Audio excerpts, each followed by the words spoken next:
یہ ہم اس بات کا اندازہ لگا نہیں سکتے، ہم لوگ ابھی اس مقام تک پہنچے نہیں ہیں۔ اللہ کی راہ میں، اللہ کے عشق میں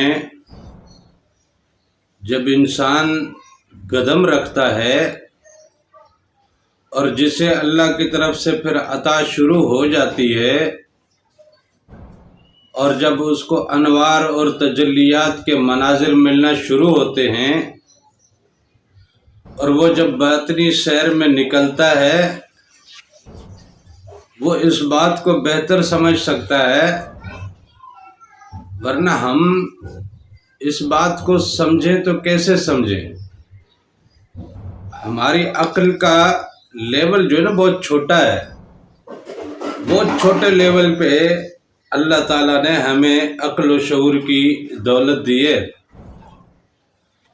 ہم سے زیادہ تو کافی ایسے جانور ہیں جو زیادہ عقل رکھتے ہیں۔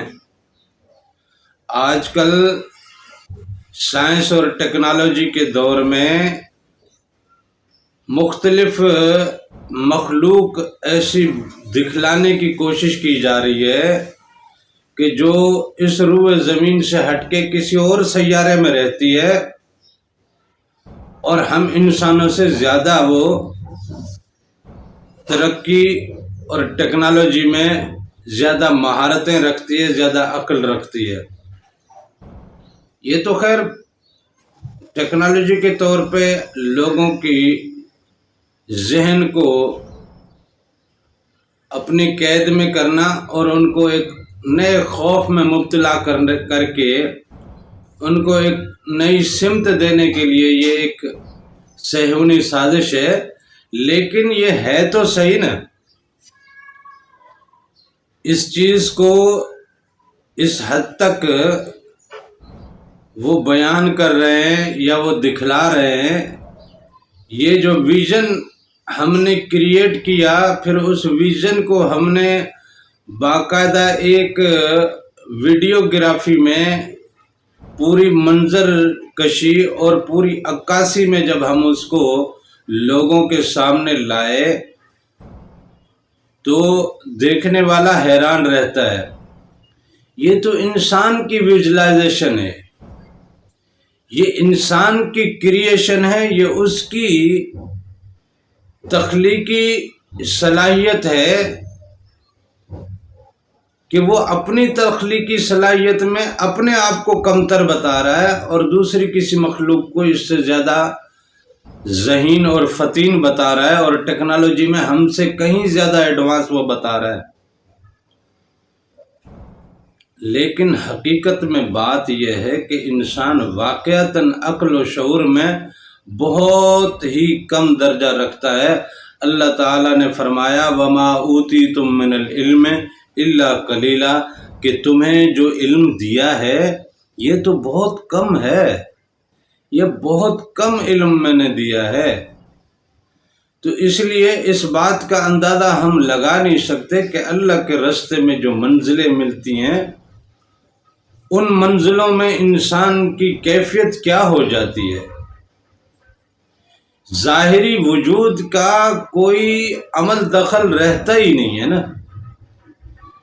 یہ ظاہری وجود جو فنا کی منزلوں میں جا رہا ہے، جو مقام فنا تک پہنچ رہا ہے، وہ صرف اپنی ارواح کو دیکھ رہا ہے، وہ روحانی کیفیت کو دیکھ رہا ہے، وہ اپنے باطنی اجسام کو دیکھ رہا ہے، لیکن اس کے باطنی اجسام بھی اس مقام فنا میں فنا ہوتے جا رہے ہیں۔ وہ ذکر میں، اذکار میں، انوار میں اپنے آپ کو تحلیل ہوتا پا رہے، اور یہ انسان اپنے وجود سے ماورا ہو جاتا ہے، اپنے وجود سے عاری ہو جاتا ہے، اپنے وجود کو کھو بیٹھتا ہے، اس وجود کی خواہشوں کو کھو بیٹھتا ہے، اس وجود کی ضرورتوں کو کھو بیٹھتا ہے، اس وجود کی تمناؤں کو کھو بیٹھتا ہے، اس وجود کی تمام تر یہ جو ظاہری دنیا کا یہ جو معمہ ہے اس پورے کو وہ بھول چکا ہوتا ہے. اس کے باطنی وجود کے اس کی باطنی اجسام بھی جو ہیں وہ بھی اللہ کی الوہیت میں اور اس کے انوار میں اور اس کی تجلیات میں فنا ہوتے ہیں. یہ انوار کے عالم کچھ ایسے انسان کے اندر سے پھوٹتے ہیں اور باہر کے انوار کے عالم اس کے ساتھ آ کے یوں مکس ہوتے ہیں. یہ نورانی آتش فشاں پھٹتا ہے. یہ نورانی آتش فشاں پھٹتا ہے تو ایک عجیب کیفیت اور ایک عجیب منظر ہوتا ہے جس میں انسان اپنے ظاہری وجود کو کھونے کے بعد اپنی باطنی اجسام کو بھی کھوتا ہوا محسوس کرتا ہے. یوں لگتا ہے کہ وہ اس میں بھی فنا ہو چکا ہے. یوں لگتا ہے کہ یہ ساری چیزیں جو ہے وہ اللہ کے انوار اور اللہ کے تجلیات میں فنا ہو رہی ہیں. یہ مقام فنا جو ہے، مقام فنا میں آ کے انسان اپنی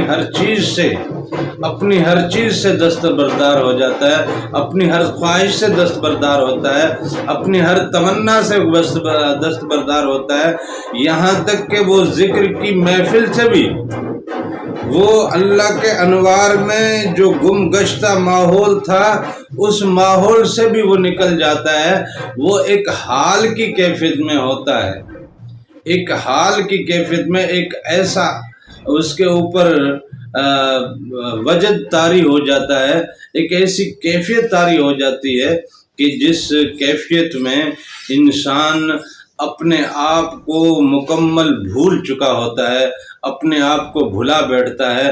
وہ اللہ کی ذات کو ہر طرف پا رہا ہے، اللہ کے انوار کو ہر طرف پا رہا ہے اور اپنے آپ کو اس کے آگے کچھ بھی نہیں مانتا اور محسوس کرتا، دیکھتا ہے کہ میں پورے کا پورا تحلیل ہو رہا ہوں، میں پورے کا پورا فنا ہوتا جا رہا ہوں. اندر بھی ایک آتش فشاں ہے، باہر سے بھی ایک آتش فشاں ہے. یوں روشنی کی کرنیں ایک دوسرے سے ٹکراتی ہیں اور بندہ جیسے ہماری آنکھیں چندا جاتی ہیں نا بہت زیادہ روشنی میں، اس طرح ہم بھی اپنے وجود کو کھو بیٹھتے ہیں. مقام فنا تک پہنچنے کے بعد جو انسان کی کیفیت ہوتی ہے، اگر انسان واپس اس دنیا میں یوں زندگی جی رہا ہے، ابھی اس کی سانسیں اس دنیا میں لکھی ہیں، تو ایسی صورت میں بھی وہ یہاں ہوتا نہیں ہے. وہ یہاں ہوتا نہیں ہے. ہم سب کے بیچ میں ہوتے ہوئے بھی یہ ہوتا انہی مناظر میں ہے.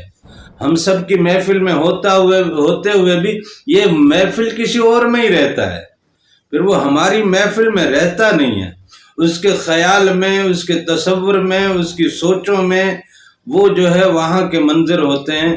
اپنی ذات کو تحلیل ہوتا ہوا دیکھتا ہے، اپنی ذات کو فنا ہوتے ہوئے دیکھتا ہے اور اللہ کی بقا کو اپنے روبرو دیکھ رہا ہوتا ہے اور رب کی ذات کا جلوہ اس کے سامنے ہوتا ہے، رب کے انوار کا جلوہ اس کے سامنے ہوتا ہے.